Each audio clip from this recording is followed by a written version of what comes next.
I can determine if a relation is a function and can identify the domain and the range of the function. I'm going to endeavor to keep these videos about 3 minutes long, and so we'll chunk them accordingly. So at this point, you've seen this in your bell work. I asked you to kind of take a look at what you noticed and what you wondered. Um, some of you guys may have come up with different things. Um, One of the things I hope you would have seen is that, well, I hope you noticed uh, that they're moving away at a constant rate. And we know there's a constant rate because of a straight line. Um, Now, maybe you're wondering if this rate here is the same as this rate. That might be a good wonder. That might be a good wonder. So the next thing we ask you to think, pair, and share. Look at the graphs and descriptions below. Match each graph to description. Be prepared to explain your reason. So graph A looks as follows. Graph B looks slightly different. Um, and our choices are description 1.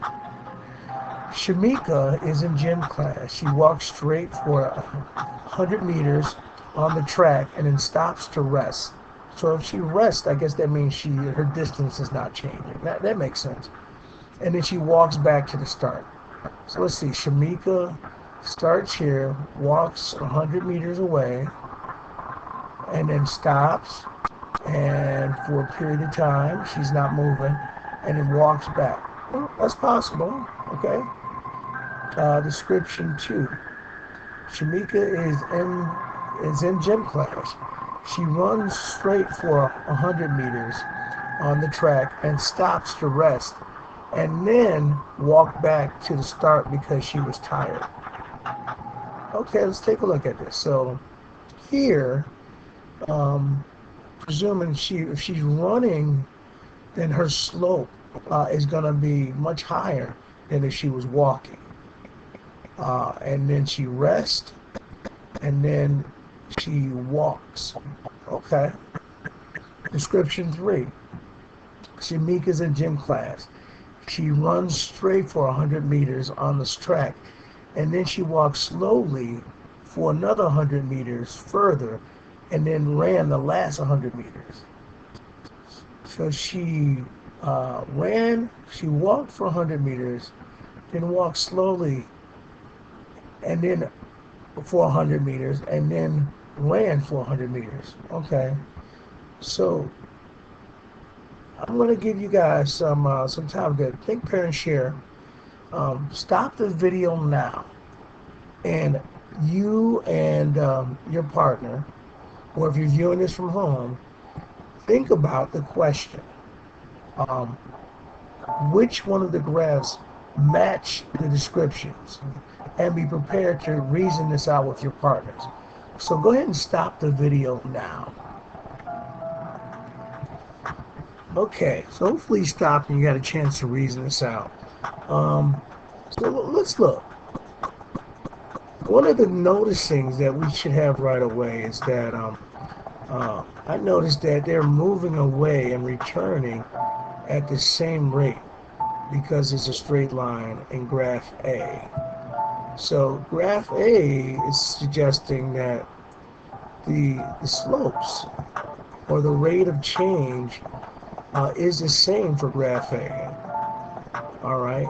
So if that were the case, then we could probably say, yeah, description 1 makes a lot of sense for A. She walks for 100 meters, and then she stops, and she heads back. She walks going there, and she walks going back. Now, if we try to apply that same reasoning here, well, I think we would notice that that this line right here isn't as steep on the walking. So if we had a steeper line, that would denote a run. So let's see how that could help us here. So description 1 represents our graph A. Description 2, she ran for 100 meters. She ran. That must mean she ran.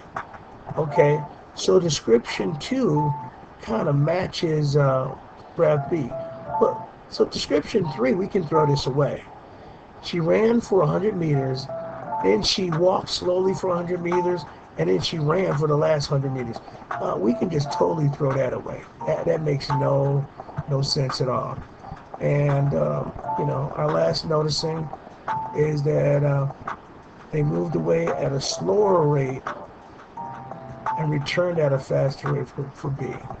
Okay, so we'll resume in our next video.